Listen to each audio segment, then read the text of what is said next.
So yeah, it's awesome. Okay, we've got a lot of things to cover today. We'll start with Gentle and Lowly. We are on chapter 5, going through this book, Gentle and Lowly, the Heart of Christ for Sinners and Sufferers.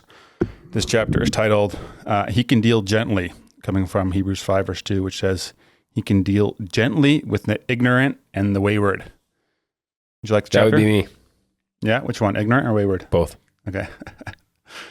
So the idea here in chapter 5 verse 2 is that Jesus does not throw his hands up in the air when he engages sinners. He is calm, tender, soothing, restrained, and he deals with us gently. And so I'll read a little piece here on that, and we can discuss it after that. With whom does he deal gently? Those of reasonable and moderate failure, surely reserving a harsher response for the bigger sinners. A careful reading of the text does not allow us to conclude this. He can deal gently with the ignorant and wayward. The ignorant and wayward are two kinds of milder sinners, cornered off from the major sinners. No, this is the writer's way of including everyone. In the Old Testament, I remember how richly and pervasively built out of the Old Testament this letter of Hebrews is.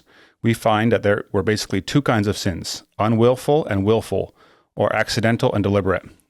Or as Numbers 15 puts it, unintentional and with a high hand. This is almost certainly what the writer of the Hebrews had in mind, with the ignorant referring to the accidental sins and wayward referring to the deliberate sins.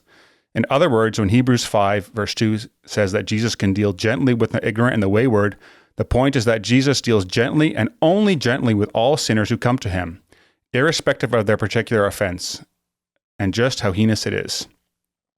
Which elicits tenderness from Jesus. It is not the severity of the sin, but whether the sinner comes to him. Whatever our offense, he deals gently with us.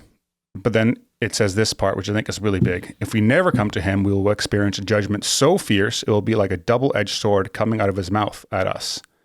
If we do come to him, as fierce as his lion-like judgment would have been against us, so deep will his lamb-like tenderness for us.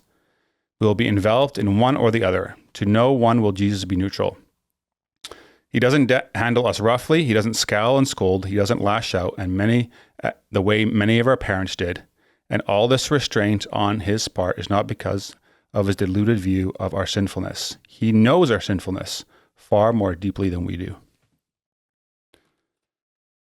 And I think it's awesome because I think we do have this idea very quickly of thinking it's the severity of our sin.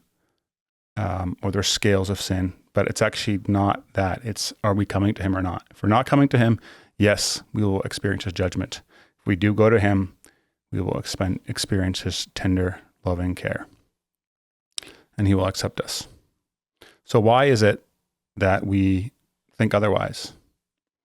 Because it's that part that I told you before about the last part of the chapter where it's like the idea of us just looking through our own human perspective, right? I can't quote exactly what it said, but it was just this idea that, yeah, we none of us, obviously we're humans, but we just don't view God clearly, right? We don't, and I mean, we have our frame of reference of how for so many years we're taught doctrine, and wrongly or rightly, probably mostly rightly, I would think, but like a lot of things maybe are not, that the skew is not completely correct. And then once that's deeply ingrained in you, you take that as truth because that's what you were taught. And you know, it's interesting. So he quotes quite a bit from Hebrews, right? And like, I just haven't read, I mean, I've read Hebrews, but I haven't read Hebrews a lot. And like, he talks in there, I had it underlined in my book. I forgot my book at home, but it was like, there's a guy that spent like 30 years writing, and I forget who it was. John Owen wrote, like, you know, on this verse, on this chapter, on the book of Hebrews, like, you know, it'd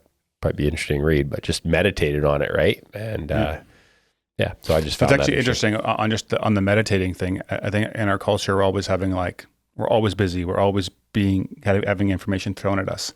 And one of the things that the earlier Christians did a lot was meditating, just having quiet time. They read a piece of the Bible or something else, and they would just sit with that. They wouldn't like go on to the next thing right away, but just like, you know, meditate on what and think about it and what it means. And I think that's good. But yeah, that last piece that you mentioned there, it says this: look to Christ. He deals gently with you. It's the only way he knows how to be. He is the high priest to end all high priests. As long as you fix your attention on your sin, you will fail to see how you can be safe. But as long as you look to the high priest, you will fail to see how you can be in danger. Looking inside ourselves, we can anticipate only harshness from heaven. Looking out to Christ, we can anticipate only gentleness. Yeah, it's a good word. I'd add on that. So, yeah, that's...